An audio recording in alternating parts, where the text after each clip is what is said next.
Esta é a mensagem daquele que é o primeiro e o último,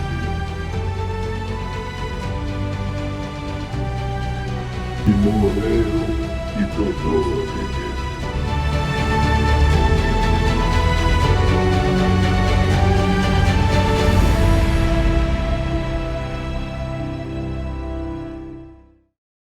Apocalipse 1, 9 diz assim: Eu, João, irmão e companheiro de vocês na tribulação, no reino e na perseverança em Jesus, estava na ilha chamada Pátimos por causa da palavra de Deus e do testemunho de Jesus. Achei-me no Espírito, no dia do Senhor, e ouvi atrás de mim uma voz forte como de trombeta dizendo: Escreva num livro que você vê e mande-o às 7 igrejas: Éfeso, Esmirna, Pérgamo, Tiatira, Sardes, Filadélfia e Laodiceia. Voltei-me para ver quem falava comigo, e ao me voltar, vi 7 candelabros de ouro, e no meio dos candelabros, um semelhante a um filho de homem, com vestes talares e cingido à altura do peito com um cinto de ouro. A cabeça e os cabelos dele eram brancos como alvalã, como neve. Os olhos eram como chama de fogo. Os seus pés eram semelhantes ao bronze polido, como que refinado numa fornalha. A voz era como o som de muitas águas. Na mão direita ele tinha 7 estrelas, e da sua boca saía uma afiada espada de 2 gumes. O seu rosto brilhava como o sol na sua força. Ao vê-lo, caía aos seus pés como morto. Porém ele pôs sobre mim a mão direita, dizendo: Não tenha medo, eu sou o primeiro e o último, e aquele que vive. Estive morto, mas eis que estou vivo para todo sempre, e tenho as chaves da morte e do inferno. Escreva, pois, as coisas que você viu, as que são e as que hão de acontecer depois destas. Quanto ao mistério das 7 estrelas que você viu na minha mão direita, e quanto aos 7 candelabros de ouro, as 7 estrelas são os anjos das 7 igrejas, e os 7 candelabros são as 7 igrejas. Amém. Pai, obrigado pela porção da Tua palavra. Consagramos nossas vidas a Ti nesta manhã. O vaso é de barro, mas a excelência do poder é do Senhor. Que o Teu povo seja edificado, fortalecido, vivificado pelo poder da Tua palavra, por Cristo Jesus, o Teu Filho. Amém e amém. Podemos assentar. Aleluia. Amados irmãos, quando você liga a televisão, você vê algumas notícias, você lê um jornal, você vê algumas notícias que nos assustam nesses tempos.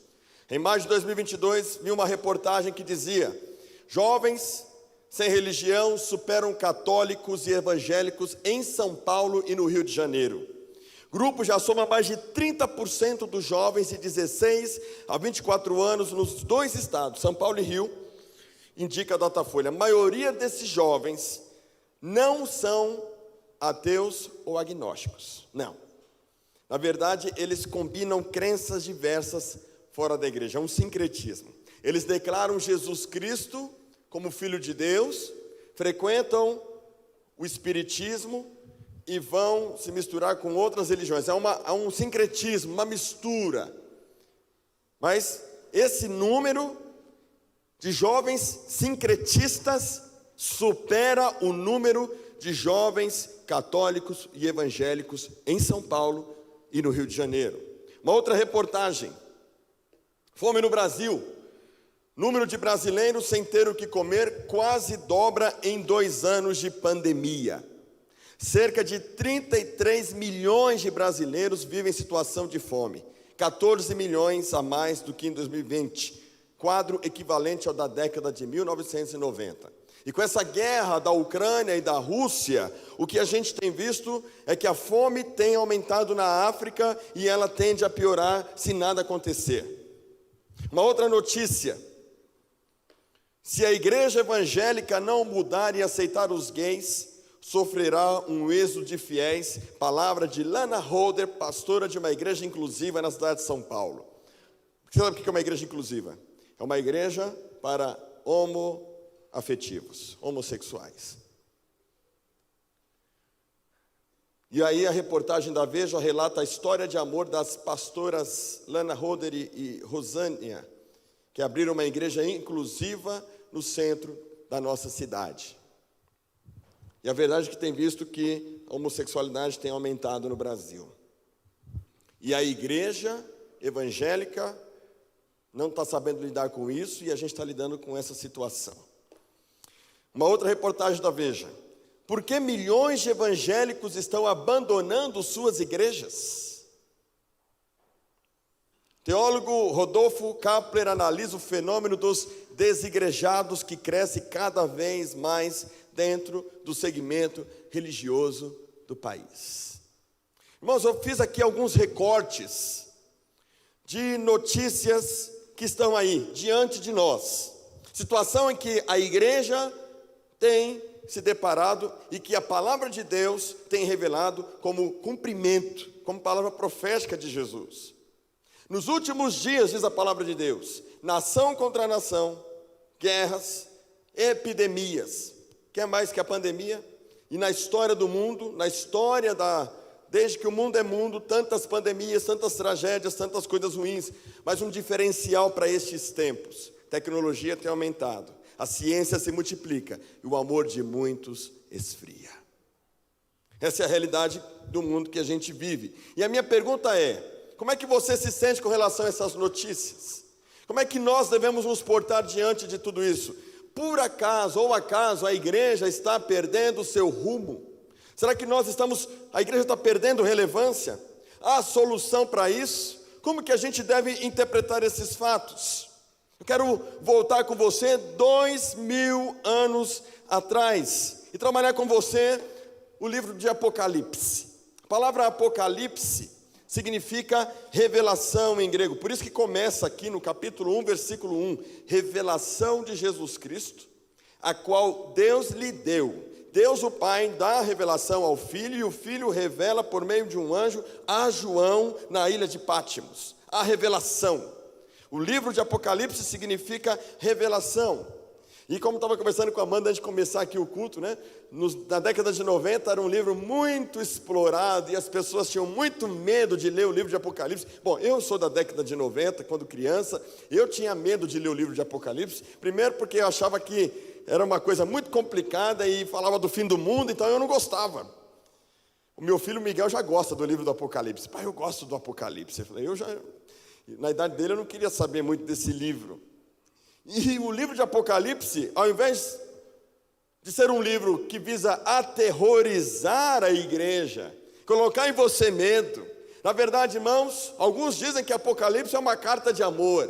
Outros vão mostrar que o livro de Apocalipse é uma carta de encorajamento para uma igreja que está sofrendo perseguição e também uma carta de alerta para uma igreja condescendente, uma igreja que se mistura com a sociedade, que permite com que os valores da fé cristã e das Sagradas Escrituras sejam negociados para que essa igreja seja aceitável e palatável à sociedade, como a gente está vendo aqui hoje. Uma igreja que dá muita ênfase em teologia da prosperidade, uma igreja inclusiva que não denuncia mais o pecado, mas que diz, venha para cá porque aqui o seu pecado é permitido, é aceitável, Deus te ama como você não precisa mudar. João tem essa revelação para orientar uma igreja que está sem rumo. Mas vamos pensar um pouquinho no contexto da igreja no início. Irmãos, Nero foi um imperador terrível, um imperador romano. Ele assume o império aproximadamente 54 depois de Cristo. E durante todo o governo de Nero, os cristãos vão sofrer perseguições terríveis. E em 64 depois de Cristo, Nero, o imperador louco, põe fogo em Roma. E é curioso observar que em Roma havia 14 bairros. E desses 14 bairros, 10 foram consumidos pelas chamas e apenas 4 bairros não foram consumidos, sendo que esses 4 bairros eram bairros de cristãos, majoritariamente compostos de cristãos. Foi um álibi para Nero. Olha, já perceberam? 14 bairros, 10 queimam, 4 não, 4 de cristãos. Quem pôs fogo em Roma? Os cristãos. E os cristãos, então, são perseguidos ferozmente. Eles eram colocados em pilastras, eram banhados de piche, e eles ficavam queimando a noite inteira nas ruas de Roma, iluminando as cidades à noite. Ser cristão no primeiro século não era uma tarefa muito fácil. Depois, irmãos, no ano 70, o imperador Vespasiano vai inaugurar o Coliseu de Roma. E para entreter a população romana, ele vai matar mais de 10.000 cristãos. Cristãos que vão ser comidos em Roma, no Coliseu, por leões famintos da Líbia. Assim viviam os cristãos do primeiro século, uma constante perseguição. E aí, em 86 depois de Cristo, ascende um outro imperador chamado Domiciano. E esse imperador vai reivindicar para si o título de Senhor e Deus. E todo o povo deveria adorá-lo. E desta maneira, cristãos serão perseguidos, porque os cristãos só têm apenas um Senhor, Kyrios em grego, que significa Senhor. E o seu nome é Jesus Cristo. Mas por manterem a sua fé firmadas em Jesus Cristo, esses cristãos são perseguidos. E é neste período, neste contexto, que João é exilado para uma ilha de prisioneiros, a chamada Ilha de Pátimos. E lá na Ilha de Pátimos, João vai ter esta visão, essa revelação do Senhor. Lá no mar Egeu, todos os outros apóstolos estão mortos, estão martirizados, foram mártires. A palavra grega marturel significa testemunhas, quer dizer, deram testemunho da sua fé em Jesus, não negaram sua fé e se tornaram mártires. Morreram por causa da sua fé em Jesus. A igreja está enfrentando um momento de muita perseguição. Em algumas regiões, a igreja, apesar de não sofrer perseguição, sofre uma pressão social, e os cristãos, para manterem o seu prestígio, a sua influência política, econômica, não perderem a sua prosperidade, mantêm uma relação muito fina com a sociedade e negociando a sua fé. Mas João, irmãos, ele é visitado pelo Senhor. E lá na ilha de Pátimos, Jesus se revela a ele. É lá, na hora mais difícil da sua vida, que João ouve a voz do Senhor, como está registrado no versículo 11, dizendo: escreva no livro que você vê e mande-o às 7 igrejas. Jesus está se manifestando. No meio de todo aquele sofrimento que os primeiros cristãos estavam vivendo, Jesus se revela a eles. Jesus se revela a João, o discípulo amado, e dá a ele o privilégio de saber as coisas que irão acontecer e as coisas que estão acontecendo. Mas sabe, irmãos, o que me chama a atenção aqui, e que é uma palavra que eu quero aplicar para o nosso contexto, é que todos os comentaristas falam a mesma coisa. A perseguição não é o único e o mais grave problema que a igreja do primeiro século enfrenta, não é. Porque a perseguição é: eu creio em Jesus, declaro a minha fé, e se eu morrer eu estou no lucro, como dizia Paulo. O problema não é a perseguição. O que é mais perigoso para o cristianismo, preste atenção, não é a perseguição. O mais perigoso para o cristianismo são as concessões. São as concessões. Muitos cristãos se sentem à vontade no meio de um mundo pagão. Não tem problema de viver uma fé em Cristo, assim dizem, e tolerar o pecado. Caminhar uma vida morna, como vai dizer para a igreja de Éfeso. Aliás, perdão, para a igreja de Laodiceia. Uma igreja que perde o seu primeiro amor, como a igreja de Éfeso. Uma igreja que tolera os homens maus. Uma igreja que, em nome do seu prestígio e da sua influência, aceita fazer concessões, aceita o pecado no meio dela, aceita o engano no meio dela. Irmãos, o livro de Apocalipse, ele vem para confrontar a igreja que está enfrentando pressão social e até fazendo concessões, a escolher a quem ela vai ser leal. Se ela vai ser leal ao imperador romano, se ela vai ser leal ao seu status quo, aceitar a situação em que ela está vivendo para não perder o seu prestígio, não perder a sua prosperidade, ou se ela vai ser fiel a Jesus Cristo, se ela vai aceitar e tolerar a baixa da moral, permitir que os valores que o mundo quer descer goela abaixo sobre ela sejam tolerados e aceitos, porque é assim mesmo. A Bíblia está ultrapassada. A Bíblia, a palavra de Deus não é bem assim. Vamos atualizá-la, vamos corrigir. Precisa de uma nova mensagem para hoje. Quer dizer, vamos ser mais tolerantes com o pecado. A palavra do livro de Apocalipse é para orientar essa igreja, porque a igreja enfrenta, irmãos, 3 grandes ameaças no primeiro século e no século 21. A sedução de um falso ensino, que convida à assimilação da cultura romana, que é o caso da igreja de Pérgamo. Como no século 21, em que a gente vai abraçando falsas doutrinas, falsos ensinos, que querem que a igreja desça a goela abaixo dela a homossexualidade, que querem que a igreja desça a goela abaixo dela a teologia da prosperidade, que querem que a igreja desça a goela abaixo o divórcio, o 3º, o 4º e o 5º casamento. Uma igreja, irmãos, que não se posiciona, uma igreja que fala assim: não, Deus é amor. Deus é amor e nós temos que ter paciência porque Deus é amor. Irmãos, o Evangelho tem sido banalizado e os princípios do Evangelho estão sendo negociados porque a igreja quer por todo custo assimilar um falso ensino. E tal qual a igreja do primeiro século, a igreja do século 21 precisa ter um encontro com Jesus. O conflito com a sinagoga local e o perigo de os cristãos serem denunciados às autoridades. Podem derrubar essa pregação que eu estou fazendo agora. Podem derrubar a live daqui uns dias. Porque eu estou declarando coisas que eu nunca declarei aqui. Podemos ser denunciados. Porque a gente quer pregar a sã doutrina.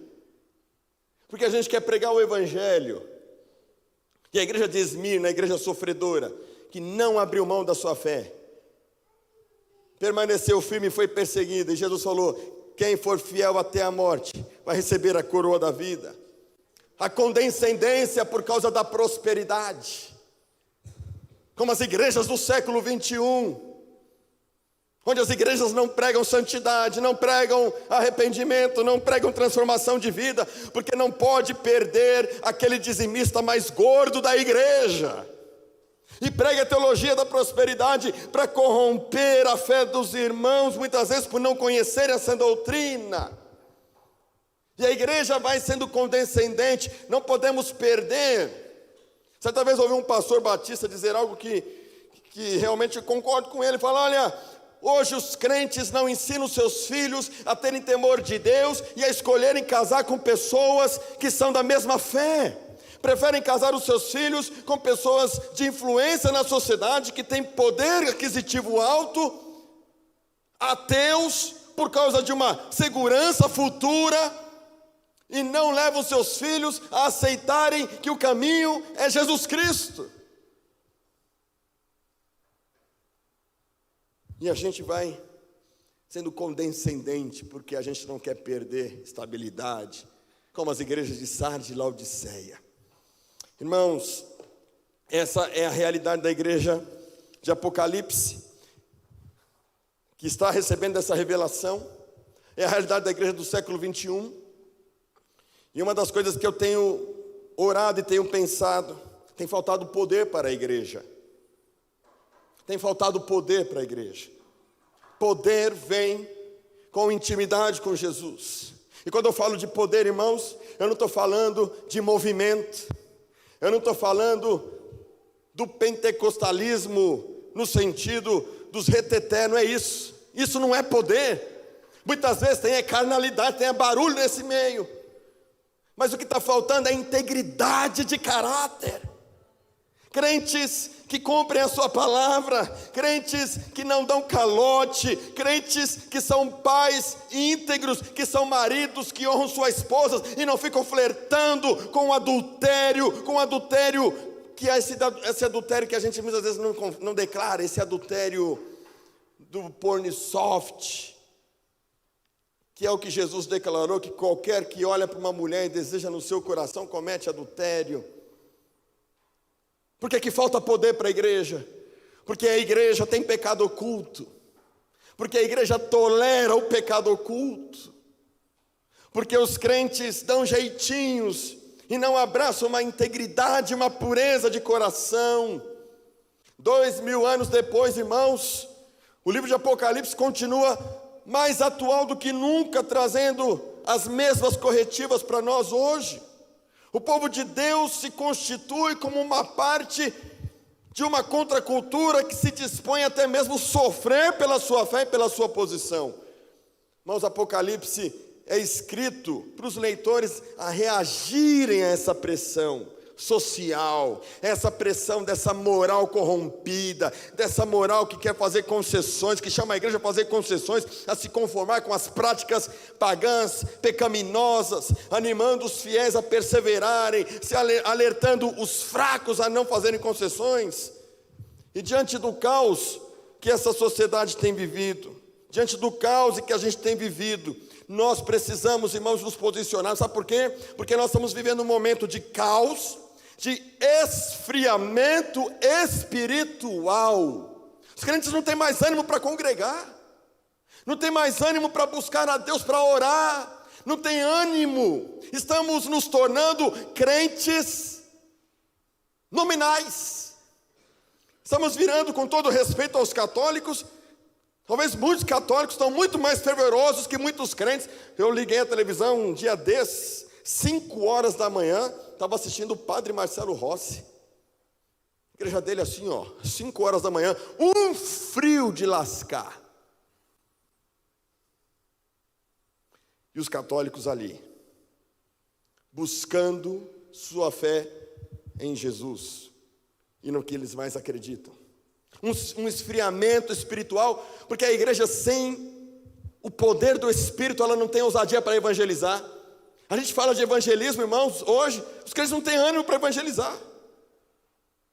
Estamos tão acomodados dentro de 4 paredes, e está tão confortável nos acomodarmos em nosso comodismo, em nossa realidade, e não sentimos mais a mesma paixão que a igreja primitiva, que ia e denunciava o pecado, e pregava o evangelho, e ia atrás dos perdidos. Qual foi a última vez que a gente falou de Jesus para alguém?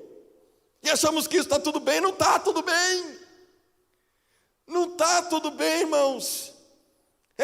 Isso é falta desse fervor. Porque quando você está cheio do Espírito, cheio de paixão, quando você está apaixonado, você quer estar com a mulher toda hora, você quer estar na companhia dela, você só fala dela. Mas quando a gente está sem paixão, a gente vai entrando numa apatia, numa indiferença de tantas coisas e concessões. Se a igreja parar de olhar para Cristo, sabe o que acontece com ela? Ela para de ser referência. Por isso que Jesus chega para das 7 igrejas, para 5 delas, ele vai dizer: eu vou remover o candeeiro. Por que a igreja, ela é aqui tida como o candelabro ou o candeeiro? Porque o papel do candelabro, do candeeiro, é iluminar. E o que mantém a chama, e é interessante que quando você faz um paralelo com Zacarias, porque todas essas visões que nós vamos ver aqui, tem a ver com Zacarias e o livro de Daniel. Zacarias, quando ele tem a visão do candelabro, e ele vê ali olivas ao lado dos candelabros, a oliva representa o azeite. Se não tem azeite, não tem fogo. O candelabro ficava no lugar santo, no templo, e o papel do candelabro era ficar 24 horas por dia iluminando aquele lugar. Jesus mostra para João uma visão em que ele está no meio do candelabro, quer dizer, no meio das 7 igrejas, ou seja, a igreja está na terra para ser luz, e a chama dela não pode apagar, ela precisa do óleo do Espírito para manter o seu fervor, para continuar iluminando. E se a igreja não tem esse azeite, e se a igreja não é esse candelabro que ilumina, Jesus fala: vou remover esse candeeiro, porque não está fazendo diferença nenhuma. E a gente olha para a Europa hoje, berço do protestantismo no mundo, berço dos principais avivalistas, John Wesley na Inglaterra, João Calvino na Suíça, John Knox, Jonathan Edwards, tantos homens avivalistas. E o que nós temos hoje na Europa? Amanda já foi para a Alemanha. Amanda teve o privilégio de ver catedrais. E sabe o que essas catedrais são hoje, irmãos? Museus, bares. Não são mais igrejas. Porque Jesus remove o candeeiro. Ele não tem interesse numa igreja fria, numa igreja apática, numa igreja indiferente, numa igreja que outrora fora uma igreja cheia do poder, onde os moráveis naquela região norte da Alemanha e naquela região da República Tcheca se tornaram missionários e faziam missões, atravessavam o mundo de navio, pregavam o evangelho com tanto poder e ousadia. Irmãos, a igreja precisa de poder, a igreja precisa de unção, a igreja precisa dessa graça. E se queremos nos manter firmes nesses tempos desafiadores, tal qual a igreja do primeiro século, nós precisamos da revelação da pessoa de Jesus Cristo e mantermos os nossos olhos firmes nele, como a igreja dos hebreus sofriam, e o autor aos hebreus dizia: olhando firmemente para o autor e consumador da nossa fé, Jesus Cristo, o qual suportou toda a humilhação, e em troca da alegria que lhe estava proposta, o Senhor Jesus permaneceu firme. Ele chama a igreja a olhar para ele. Irmãos, eu digo para vocês, Jesus Cristo não mudou. Ele é o mesmo ontem, ele é o mesmo hoje, ele é o Jesus de amanhã, e o poder dele opera hoje também. A igreja precisa urgentemente ter um encontro com Jesus novamente. Infelizmente, irmãos, os crentes estão precisando ser reevangelizados.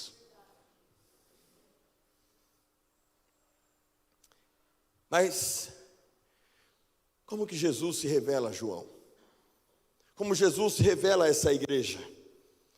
Começa esse avivamento, essa correção de rota, esse despertamento espiritual para uma igreja que está fazendo concessões, esse encorajamento para uma igreja que está sofrendo perseguições, começa olhando para Jesus como ele é depois da ressurreição. E a gente vai olhar para esse texto e ver aqui algumas características desse Jesus, desse Senhor e Salvador, desse Cristo que está vivo e vive pelos séculos dos séculos. Apocalipse capítulo 1. Quero começar com você o versículo 9, expondo aqui: João, irmão e companheiro de vocês na tribulação, porque ele está enfrentando a perseguição, está ilhado, isolado por causa, como ele mesmo diz, por causa da palavra de Deus e do testemunho de Jesus Cristo. E ele se acha no Espírito no dia do Senhor. O dia do Senhor é o domingo, dia da ressurreição, primeiro dia da semana, quando Cristo é ressurreto. O primeiro dia da semana é o dia do Senhor. E no dia do Senhor, diz o texto, que ele ouve atrás dele uma voz forte como de trombeta. E ao ouvir a voz de trombeta, ele diz: escreva num livro que você vê e mande-o às 7 igrejas: Éfeso, Esmirna, Pérgamo, Tiatira, Sardes, Filadélfia e Laodiceia. Voltei-me para ver quem falava comigo, e ao me voltar, vi 7 candelabros de ouro, e no meio dos 7 candelabros, um semelhante ao Filho do Homem. Em primeiro lugar, coloca para nós aqui o slide, por gentileza. Em primeiro lugar, irmãos, primeira coisa que João quer que a igreja saiba, que Jesus quer que a igreja saiba. Tem que clicar aí, filha. Clica aí para poder eu operar aqui. Jesus está no meio da igreja. Ele diz aqui, ó: voltei-me para ver, versículo 12, voltei-me para ver quem falava comigo, e ao me voltar, vi 7 candelabros de ouro. Esses 7 candelabros são as igrejas, 7 igrejas. E ele vai dizer, e no meio dos candelabros, quer dizer, no meio das 7 igrejas, um semelhante ao Filho do Homem. Em primeiro lugar, Jesus está no meio da igreja. E no meio dos candeeiros, um semelhante a um Filho de Homem. A igreja é chamada de candeeiro. Candeeiro porque é esse candelabro, essa luz que ilumina. Significa que ela é a luz de Deus que brilha nesse mundo hostil, neste mundo pecador, a igreja não pode se esquecer quem ela é. Ela é luz. Ela não está aqui simplesmente para enfeitar. E Jesus mesmo disse em Mateus capítulo 5, que a luz, o candeeiro não se coloca debaixo de um alqueire, se coloca na parte mais alta, para que ela ilumine, para que as obras, para que brilhem as obras, brilhem a transformação, brilhem as evidências de quem é essa igreja. E essa igreja, irmãos, ela está sofrendo terríveis perseguições, sofrendo pressão social, muitos mártires, muita gente morrendo naqueles dias. E João está exilado, mas os seus amigos estão mortos. E para muitos, até os dias de hoje, para muitos, parece que a igreja está perdendo o território. Parece que a igreja está derrotada. A sensação é que, muitas vezes, quando a gente faz um trabalho com a igreja, um trabalho fora da igreja, é como se a gente estivesse enxugando gelo. Muitos pensam que a igreja está perdendo. Parece que Deus está totalmente indiferente ao que a igreja está vivendo, ao que a perseguição tem trazido. Muitos olham para o sofrimento da igreja perseguida e para as provações da sua vida e indagam como salmista: onde está o teu Deus? Onde é que está o seu Deus? Deus, irmãos, acaso abandonou a igreja? Sei que também muitos de nós temos passado por sofrimentos do dia a dia da vida, passado por lutas financeiras, lutas espirituais, lutas na carne, lutas de toda ordem, de toda natureza. E nos perguntamos: será que Deus se esqueceu? Será que Deus se olvidou? Será que Deus não se importa mais com o seu povo? Mas quando João está exilado, idoso, sozinho, numa ilha, por causa da sua fé, diz a palavra de Deus que ele ouve uma voz como de uma trombeta, e essa voz sinaliza o seguinte: ele está no meio da igreja. E Jesus diz para mim e para você nessa manhã: eu não sou um Deus ausente. Ele não é um Cristo ausente, pelo contrário, ele está no meio de nós. Ele está no meio do seu sofrimento, Ele está no meio das nossas tribulações, das nossas provações. Muita gente tem se esfriado e perdido a alegria. Sabe, eu vou dizer uma coisa para você. O pastor Fabiano falou sobre a alegria na semana passada, e nós temos entendido o seguinte: você que é líder, você que é irmão da igreja, a gente passa por lutas, mas muitas vezes a gente só pensa na luta, ou a gente só vive enfurnado na tribulação, enfurnado em ajudar os outros com problema, e às vezes parece que a situação não muda. Sabe, como acontece agora na pandemia, quando você começa a ajudar muitos, os enfermeiros, ajudando as pessoas nos hospitais, 2 anos de muito sofrimento, e aí vai lá, dá remédio, dá injeção, tenta fazer massagem, a pessoa morre. Agora você imagina, toda hora morrendo gente, toda hora morrendo gente, toda hora morrendo gente. Imagine a igreja primitiva, esses irmãos, 10.000 pessoas morrendo, todo dia uma notícia: morreu um parente, morreu um amigo, morreu alguém. Chega uma hora, irmãos, que a gente perde a alegria. Perde a alegria de congregar, perde a alegria de liderar, perde a alegria de trabalhar, porque só lida com problema. Parece que Jesus não está no meio da igreja, parece que Ele está indiferente, mas aí Ele vem e manifesta o seu som de trombeta. Deus quer que você ouça a voz dEle nessa manhã. O nosso Jesus está vivo e passeia no meio da sua igreja. Ele está presente na sua luta. Eleva os meus olhos para os montes, de onde me virá o socorro? O meu socorro vem do Senhor que fez os céus e a terra.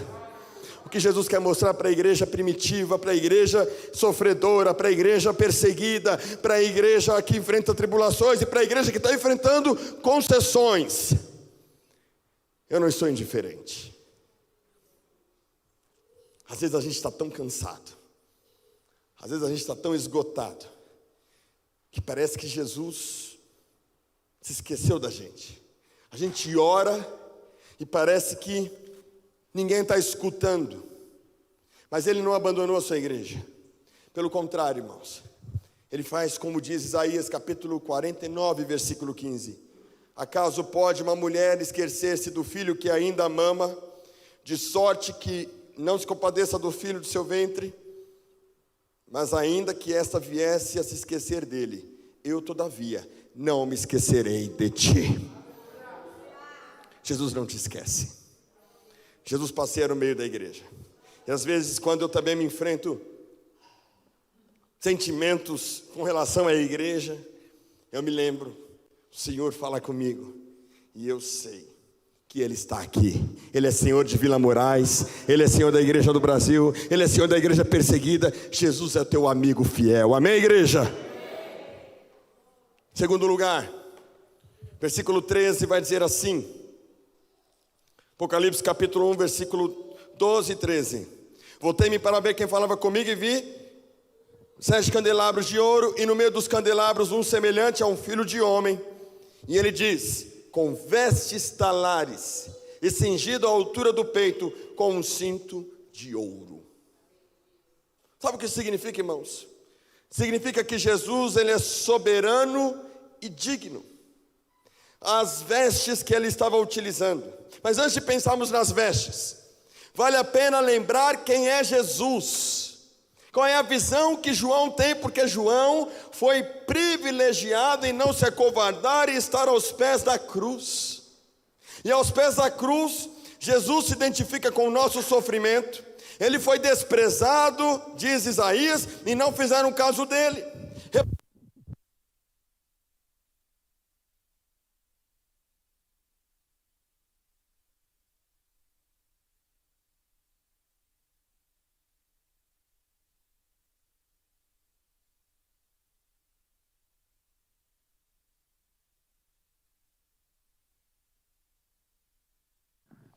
Vai esse aqui, obrigado. O pessoal da live está pegando?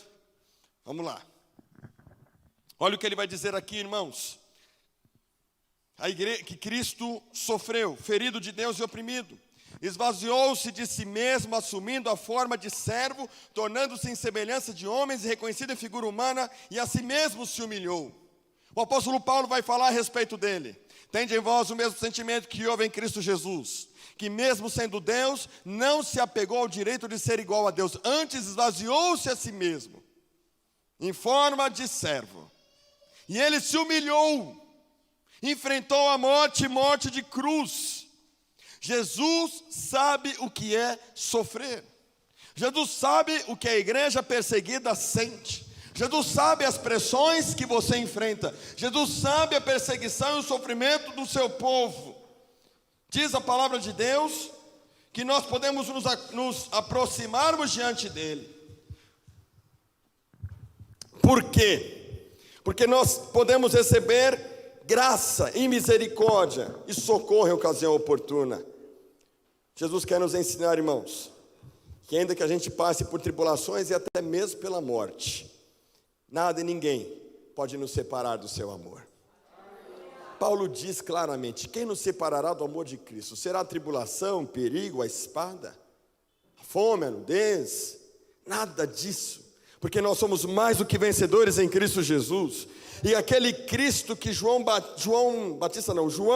o apóstolo João, viu na cruz, esse Jesus foi sepultado, ao terceiro dia ele ressuscitou, subiu aos céus, e agora ele vê este homem vestido com linho fino, cingido com uma cinta de ouro. Sabe o que significa? Ele é dignificado, ele é autoridade, ele é soberano. Soberano não é Vespasiano, soberano não é Domiciano, soberano não é Nero, soberano não é nenhuma autoridade nessa terra. A igreja não teme homens, não é subversiva por autoridade de homens. A igreja se submete ao Rei dos Reis e Senhor dos Senhores, aquele que governa toda a autoridade. A igreja tem que olhar para Jesus. Olha para Jesus. Sabe, irmãos, estamos entrando em época de eleição. Presta atenção no que eu vou te falar. Eu tenho minha posição política. Mas cuidado, para não fazer da sua posição política cabo de guerra. Não importa para mim se você é petista, se você é lulista, se você é bolsonarista, se você defende A, B ou C. A igreja tem que olhar para Cristo. A esperança da igreja não se chama Lula. A esperança da igreja não se chama Bolsonaro. A esperança da igreja não se chama Simone Tebet. A esperança da igreja não é o presidente do Supremo Tribunal Federal. A esperança da igreja está sentado no trono e governa com justiça. A esperança da igreja é Jesus. A esperança da igreja é o soberano e dignificado Senhor Jesus. E sabe o que ele está dizendo para a igreja quando ele está vestido de linho e cingido de ouro? Ele está dizendo o seguinte para essa igreja que está enfrentando luta, perseguição e tribulação: eu venci, Jesus venceu, e se você está em Cristo, você já venceu até mesmo a morte, não há nada que temer. Então nós não temos que ter medo de manter a nossa posição no Evangelho. Nós não temos que ter medo de manter a nossa posição nas Sagradas Escrituras, na sã doutrina. De falar que nós pregamos contra o pecado. De falar que nós pregamos o amor, sim, mas um amor que leva ao arrependimento. Um amor que não tolera o pecado, mas um amor que transforma o pecador. Um amor de santidade e um amor que nos dá poder, nos envolve para sermos uma igreja vitoriosa e cheia do Espírito Santo. Terceiro lugar, irmãos, olha a visão que ele ainda continua tendo. Versículo 14: a cabeça e os cabelos dele eram brancos como a alva lã. Jesus se apresenta com cabelos brancos. Está registrado nos evangelhos que colocaram sobre a cabeça de Jesus uma coroa de espinhos. Zombaram dele, rei dos judeus, coloque uma coroa nele.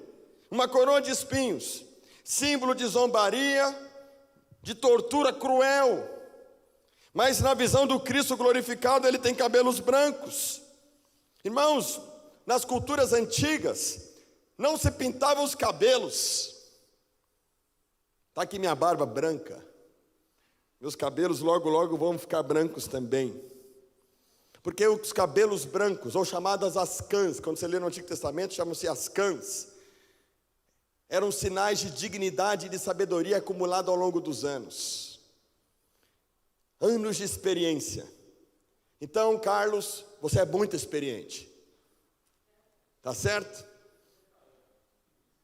Cabecinha tá branca, tá ali o Flávio. Tá ficando grisalho, tá puxando mais para o branco. É anos de experiência e sabedoria. Ginaldo foi embora tudo aí. Até caiu.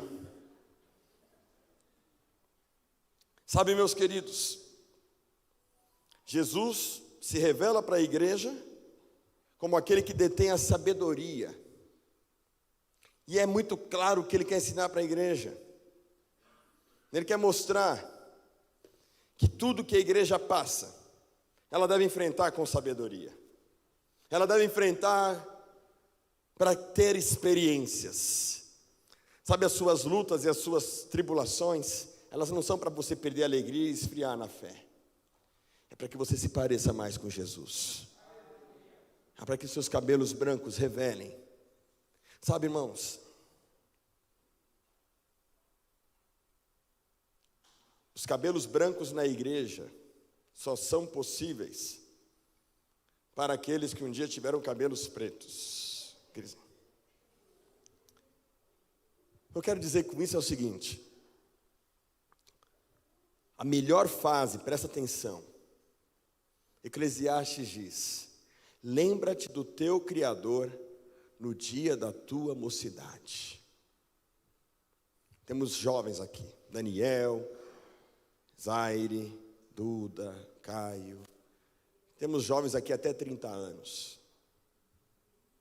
Eu dei a minha juventude para Jesus. Cresci nessa igreja. Eu me lembro, são poucos os domingos que eu não pus o meu pé nesse lugar. Estava olhando as fotos na casa da tia Eliana esses dias, fotos quando eu tinha 19 anos. Magro, feio, os cabelos pretos. Agora já se passam aí quase 20 anos. As barbas começam a esbranquiçar, os cabelos começam a esbranquiçar. Lembre-se do teu Criador nos dias da tua mocidade. Porque haverá dias nos quais você vai dizer: não tenho prazer neles. É o dia da velhice. É o dia que vai começar a doer tudo. Né, Leila? Dói aqui, dói ali. E a igreja fazendo concessões, os jovens fazendo concessões. Eu quero chamar você, jovem, a ver uma vida de santidade. Namore, mas namore um namoro santo. Para você falar um dia, encher a boca e falar, olha, casei virgem. É careta hoje casar virgem. É careta hoje você se preservar, se consagrar. Um dia você pisou na bola, se arrependeu, você tem uma vida nova. Mas se consagre a Deus. Mantenha puro o seu coração. Porque essa sabedoria e essa experiência, somado a essa vida de consagração, é o que vai manter a igreja com autoridade. Sabe por que as pessoas não querem mais saber de igreja, irmãos? Porque a igreja tem perdido a autoridade. Sabe por que a igreja perde a autoridade? Porque ela não tem o que falar, porque ela e o mundo estão muito parecidos. O mundo, olha, os divórcios são altíssimos no mundo. Os divórcios estão aumentando na igreja, estão equiparados dentro da igreja. Que autoridade tem a igreja para falar de casamento hoje? Os jovens têm vida sexual ativa no mundo, com 3, 4. E dentro da igreja, muitos jovens estão tendo vida sexual ativa. Ah, mas é mais puro, porque é só com a minha namorada. Já sei, quase casado com ela.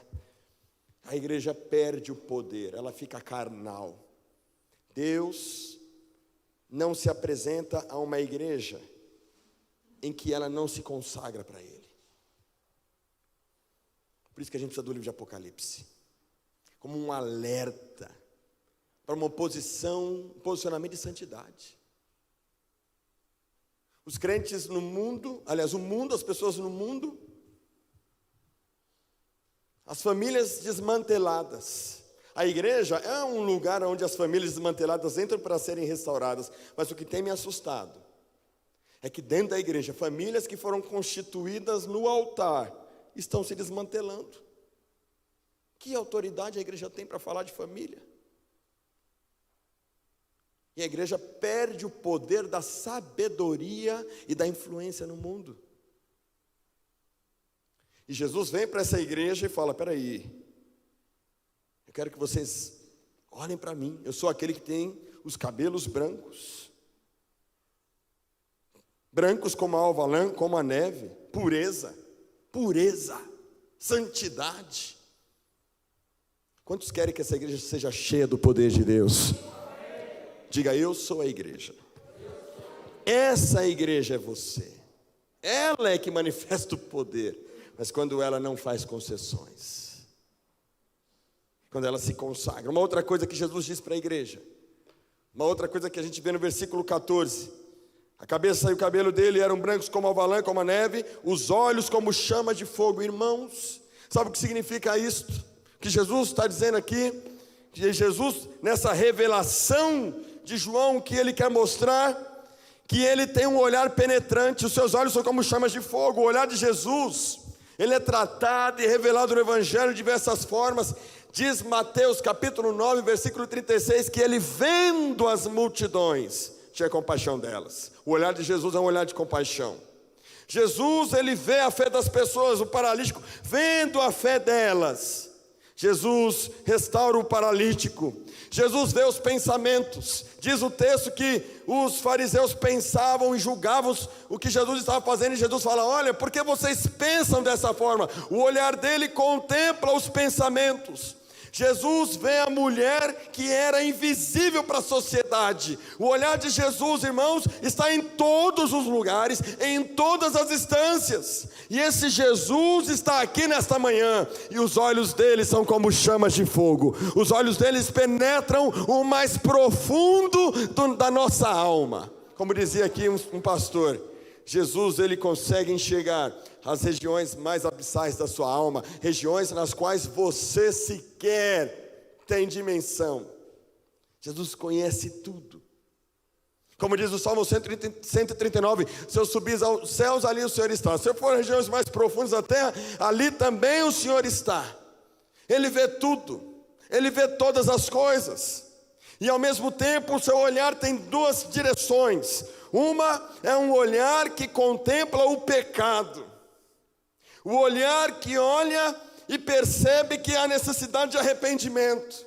Nada está oculto aos seus olhos. E ele olha para as 5 igrejas do Apocalipse das 7, ele olha para 5 e diz, sabe o que Jesus diz para cada uma das 7? Ele diz assim: eu te conheço, eu te conheço, eu te conheço, eu te conheço, eu te conheço, eu te conheço, eu te conheço. Jesus te conhece. Ele conhece. E para 2 delas ele vai dizer: eu conheço o teu sofrimento, eu conheço a tua tribulação, eu sei o que você está passando. O olhar dele é penetrante. Para a gente entender o livro de Apocalipse, a gente precisa entender quem é Jesus. Quem é esse Jesus, cujos olhos são como chamas de fogo? O que ele está vendo em você? Quando Jesus olha para a filha da Dalva, que eu esqueci o nome, Lívia, o que Jesus vê na Lívia? O que Jesus vê no Tiago? O que Jesus vê no Flávio? O que Jesus vê no Mateus? O que Jesus vê no Rodrigo? O que Jesus vê no Rodrigo quando o Rodrigo está sozinho? O que Jesus contempla quando o Rodrigo está com a esposa, com os filhos? O que Jesus contempla quando o Rodrigo está sozinho no gabinete? O que Jesus contempla quando o Rodrigo está sozinho no computador? O que Jesus contempla quando vê o Rodrigo nos relacionamentos? O que Jesus vê no íntimo, no âmago, quando ele se relaciona com as pessoas? Como ele vê quando o Rodrigo está se relacionando com o Ginaldo? O que Jesus vê, irmãos? Seu olhar é penetrante. E esse olhar penetrante, ele quer dar para nós uma revelação. Ele quer dar para nós a oportunidade de nos vermos como ele nos vê. E permitir que ele apare as arestas, que ele console, que ele encoraje, que ele fortaleça, que ele corrija. Seu olhar é um olhar de graça, é um olhar de misericórdia, é um olhar que visa restaurar. Ele vê o coração, os pensamentos, a fé. O seu olhar está aqui nesta manhã. Outra coisa, irmão, Jesus detém toda a força para subjugar todas as coisas. Olha o que diz o versículo 15, ainda dessa visão de Jesus: os seus pés eram semelhantes ao bronze polido, como que refinado numa fornalha. Sabe o que Jesus mostra para João? Seus pés que estavam outrora encravados na cruz, seus pés agora que sangravam, seus pés é como Deus declara: e pôs todas as coisas debaixo dos seus pés. Jesus é vitorioso, mas como o seu pé era como de latão reluzente, como um bronze. Bronze significa juízo. No Antigo Testamento, juízo. Jesus está mostrando, irmãos, que ele é o juiz, que ele julga todas as coisas. Ele julga a causa do aflito, ele julga a causa do oprimido, e ele julga com justiça. Jesus está aqui para ser o juiz da sua causa, para justificar a igreja sofredora, para justificar o seu povo, mas também para julgar aquele que faz concessões, aquele que vive na prática do pecado. Ele tem toda a força. Para concluirmos, Jesus detém toda a autoridade e poder. E a voz, olha só o que ele vai dizer aqui no 15: os seus pés eram semelhantes ao bronze polido, como que refinado numa fornalha. A voz era como o som de muitas águas. Irmãos, uma coisa muito poderosa está ocorrendo aqui. Ele foi oprimido e humilhado, não abriu a sua boca, como um cordeiro ele foi imolado, quieto, calado. Mas agora a sua voz é como o som de muitas águas. Aleluia! Sua voz é poderosa. Como diz o Salmo 29, A sua voz é poderosa, a sua voz despedaça o cedro do Líbano. A voz do Senhor é poderosa. E Jesus está dizendo para a igreja sofredora e para a igreja que faz concessões: igreja, quando eu abro a minha boca, o inimigo é subjugado.